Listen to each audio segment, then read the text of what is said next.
Maman, ton prénom chinois Heidi, est-ce que ça a à voir avec le personnage abandonné dans les montagnes? Parce que vous avez quand même un peu la même histoire.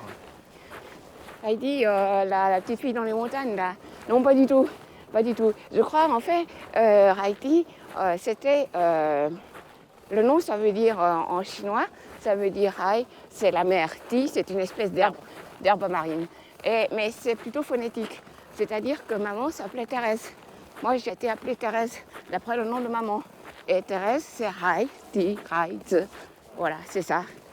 Et tu trouves pas bizarre qu'il y ait des similitudes avec ce personnage? Non, c'était pas du tout une similitude parce qu'à l'époque, on ne pouvait pas du tout savoir que moi, je resterais ici. Donc, et que je resterais dans les montagnes ici. C'était pas du tout prévu. Je suis venue avec mes parents pour passer des vacances en Suisse. Et puis voilà, c'est tout. Et après, c'était tous les événements qui se sont enchaînés qui ont fait que je suis restée. Alors, c'est pas du tout prémédité, si on veut.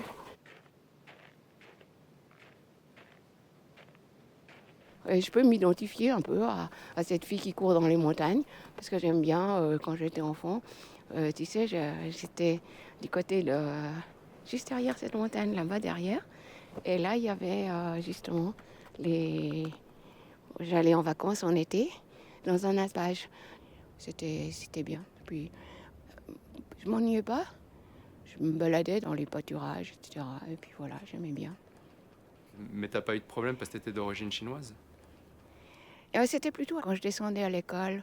Et les enfants, les gamins, là, quand je voyais, ils me couraient après parce que j'étais chinoise.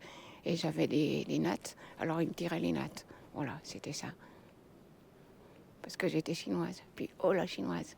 Peut-être aussi ça est arrivé quand je jouais dans la cour. Alors, des fois, ils disaient, oh, toi, les chinoise, etc., rentre dans ton pays. Voilà.